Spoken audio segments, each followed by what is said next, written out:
श्री कृष्ण, राधे राधे, हर हर महादेव, शंभो शंभो शंभो। आइए बात करते हैं। टाइटल जो आपने पढ़ा है, भाग्य बड़ा है या मेहनत। और मैं सदैव ही ये बात कहता हूँ कि व्यक्ति का भाग्य बड़ा होना चाहिए, क्योंकि जिस व्यक्ति का भाग्य बड़ा होता है वो व्यक्ति सदैव ही सुखी होता है। ये याद रखना।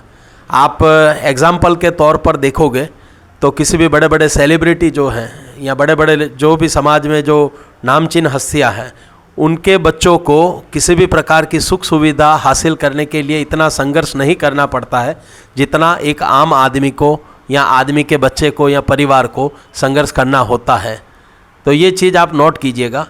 भाग्य जिसके साथ होता है ना, उसके पास सभी प्रकार की सुख सुविधाएँ अवेलेबल होती है, जबकि उसका पूरा ऑपोजिट एक आम आदमी का जीवन पूरा विपरीत होता है उससे।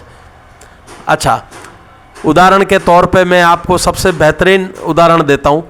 तो एक मज़दूर का जीवन आप देखिए, पूरा जीवन वो मजदूरी करता है। यानी आज आप जिस फ्लैट में बैठे हो, जिस मकान में बैठे हो, जिस बंगलोज में बैठे हो या जिस टेनामेंट में बैठे हो, उसको किसी ना किसी मजदूर ने ही बनाया होगा। अब मजदूर की जीवन दिनचर्या देखिए आप, कि सुबह 9 बजे वो मजदूरी पे आता है और शाम को 5, साढ़े 5, 6 बजे के आसपास वो वापस घर जाता है। अब दिन के अंत में उसे क्या प्राप्त होता है? सिर्फ और सिर्फ उसका मेहनताना यानी उसकी मजदूरी 1000, 1500 या 2000।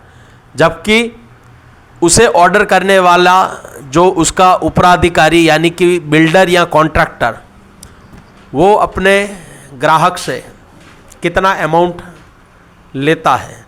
लाख, 2 लाख, 5 लाख, 10 लाख, 15 लाख, 20 लाख। यानी दिन प्रतिदिन मजदूर को सिर्फ मजदूरी मिल रही है, और जो मजदूर को काम दे रहा है यानी कि उसका कॉन्ट्रैक्टर या उसका मालिक या उसका बिल्डर, जो बड़ा अमाउंट है, बड़ी रकम जो है, वो बिल्डर के हिस्से में, कॉन्ट्रैक्टर के हिस्से में या उसके मालिक के हिस्से में जा रही है। जबकि पसीना किसका बह रहा है? मजदूर का। मेहनत किसकी हो रही है? मजदूर की। बना कौन रहा है? मजदूर। तो देखिए, ये अंतर है भाग्य में और मेहनत में।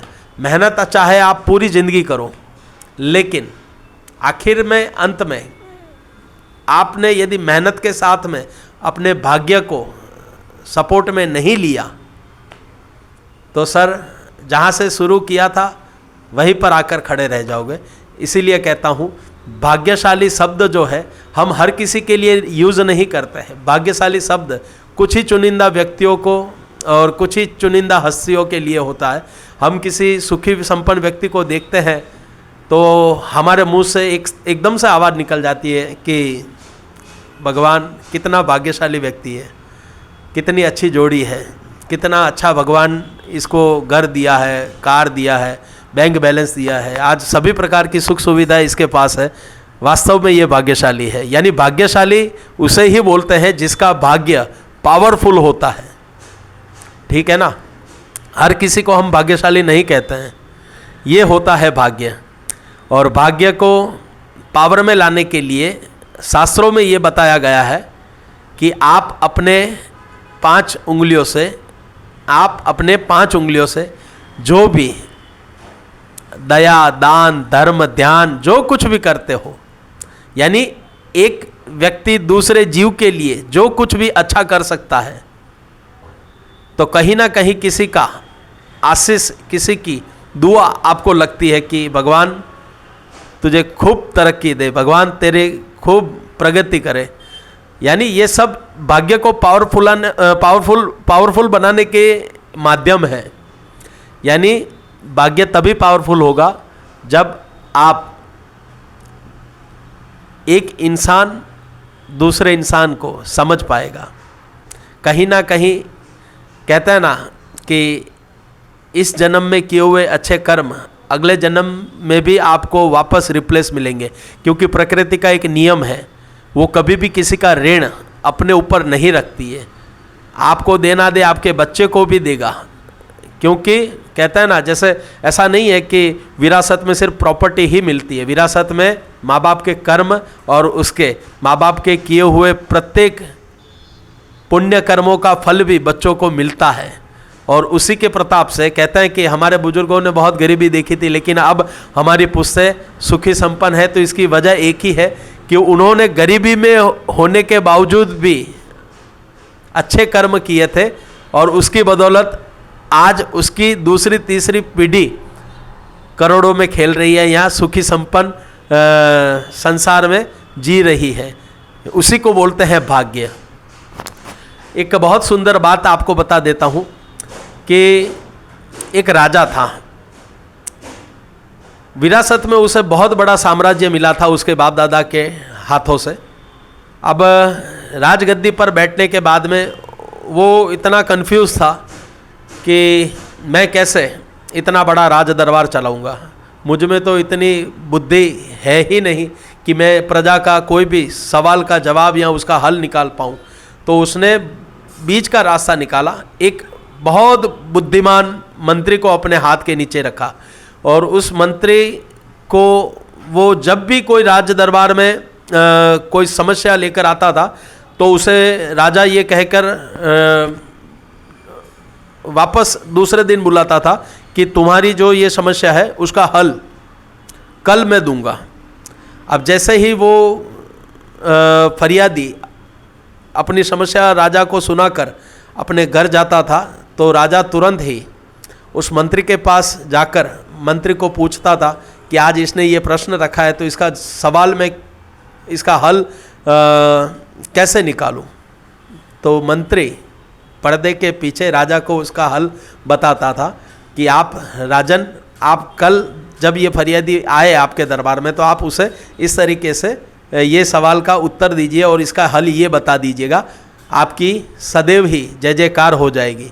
और राजा मंत्री के कहने के अनुसार वैसे ही करता था प्रतिदिन, और दिन प्रतिदिन साल प्रति साल राजा की वाह होने लग गई पूरे लोगों में, आसपास के बहुत सारे गांवों में, आसपास के नगर में राजा जैसा कोई बुद्धिमान व्यक्ति नहीं है।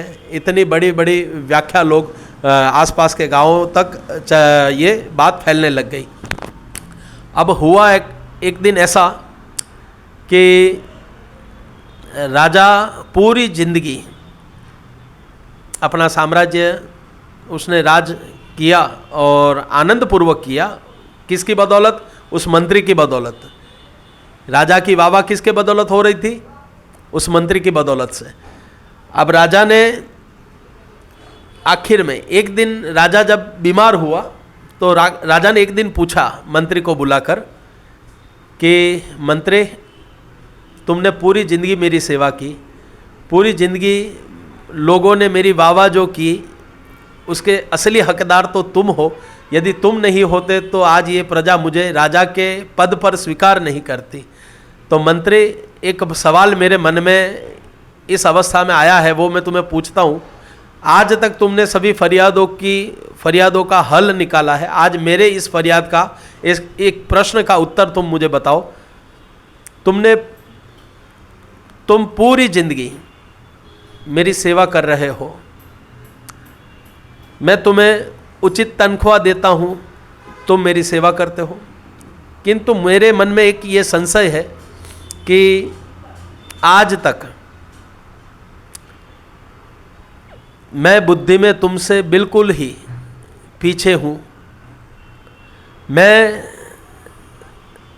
किसी भी फरियादी का हल अपने आप से नहीं निकाल पाता, तभी तो मैंने तुम्हें रखा। लेकिन ये सब कुछ होने के बावजूद भी तुम मेरे मंत्री क्यों हो और मैं तुम्हारा मालिक यानी कि मैं तुम्हारा राजा क्यों हूँ? मुझ में और तुम में इतना अंतर है कि मैं बुद्धि में तुमसे शून्य हूँ, फिर भी मैं तुम्हारा मालिक हूँ, मैं तुम्हारा राजा हूँ, और तुम मेरे सभी समस्याओं का उत्तर हो, फिर भी तुम मेरे नौकर हो। ये अंतर क्यों? इस प्रश्न का मुझे उत्तर बताओ। तब मंत्री ने कहा, जहाँ पना गुस्ताखी माफ़ हो, यदि आप बुरा ना लगाए तो मैं इस प्रश्न का उत्तर भी आपको अभी देता हूँ तब राजा ने कहा ठीक है दो। तो मंत्री ने बहुत ही सुंदर शब्दों में कहा कि सुनो राजन, आप जब पैदा हुए तब तारे सितारे बुलंदी पर थे, और मैं पैदा हुआ तब तारे सितारे गर्दिश में थे। यानी आप जब पैदा हुए तब आपका भाग्य बहुत ऊंचाई पर था, इसीलिए आप बेवकूफ़ होने के बावजूद भी राजा के घर पैदा हुए, और मैं बहुत चालाक बुद्धिमान होने के बावजूद भी एक दास के घर में पैदा हुआ, जो आखिर में जाकर मैं आपका ही दास बना। सब कुछ होने के बावजूद भी मैं आपका दास ही बन पाया। ये अंतर रहा है। यानी ये पूरा खेल किस्मत का है। किस्मत का मतलब है भाग्य। आपका भाग्य तेज में था, जो आप बेवकूफ़ होने के बावजूद राजा के पद पर बैठे, और मैं किस्मत से लाचार था, जो चालाक होने के बावजूद आपके चरणों में बैठा हूँ। ये अंतर है राजा। राजा ने उस मंत्री को गले लगाया और कहा, तुम वाकई में बहुत होनहार और लाजवाब उत्तर देने में सक्षम हो। तुमने मेरी समझ से बाहर का उत्तर दे दिया है, और मैं राजा होने के बावजूद भी तुम्हें प्रणाम करता हूँ तुम्हारी चातुर्य के लिए। तब ये चीज़ आपको समझनी चाहिए कि ना अकल बड़ी है ना भैंस, ना अकल बड़ी है ना भैंस, बड़ा है सबसे भाग्य। जिस व्यक्ति का भाग्य पावर में है वो व्यक्ति सदैव सुखी है। यानी मेहनत कीजिए, किंतु साथ में अपने भाग्य को पावर में लाने के लिए, यानी भाग्य को चमकाने के लिए ऐसे कई रास्ते भगवान ने बताए हुए हैं। जैसे 5 उंगलियों से किसी गरीब की सहाय की, किसी का आशीर्वाद ले लिया, किसी मददगार व्यक्ति की मदद की, ये सब भाग्य को पावर में लाते हैं। ये याद रखना। किसी भी मजबूर व्यक्ति को आपने उसकी मन पसंदीदा चीज़ खिला दी, या किसी भी ऐसे भूखे व्यक्ति को आपने खाना खिला दिया, किसी प्यासे को पानी पिला दिया, किसी पशु की आपने किसी भी प्रकार से सेवा कर दी, तो ये सब चीज़ें भाग्य के अंदर समावेश हो जाती है। और मैं यही कहूँगा और यही अनुरोध करूँगा हमारे चैनल के माध्यम से कि भगवान सभी को सुखी करे, सभी का भाग्य चमकाए। और कहते हैं कि भाग्य में बसे महालक्ष्मी, कंठ में बसे सरस्वती और हृदय में बसे जगदम्बा। ये 3 चीज़ें एक व्यक्ति को रंक से राजा बनाने के लिए काफ़ी है। आदमी पैदा कहाँ पर होता है, राज कहाँ पर करता है, और अंत समय तक वो कहाँ पहुँच जाता है, वो तो विधि के विधाता ही जानते हैं। किंतु आपका भाग्य यदि आपके पक्ष में है तो ये याद रखिएगा, आप जीवन में कहीं पे भी नहीं रुकोगे, चाहे आपके लाख शत्रु हो, लाख बुरा करने वाले हो, किंतु फिर भी ये जिस व्यक्ति का भाग्य उसके साथ है वो हजारों मुसीबतों में भी विजय होकर आता है। इसीलिए कहता हूँ कि अपने भाग्य को प्रबल करने के लिए सदैव ही ऐसे कार्य करें जिससे भाग्य प्रसन्न होकर आपको वो सब चीज़ें प्रदान करे जिन चीज़ों की कामना आप और आपके परिवार रखते हैं।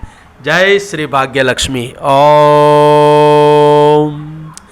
नमो महालक्ष्मी नारायणाय नमः। नमस्तुभ्यं सदा सांब शिवाय नमः। जय श्री कृष्ण। राधे।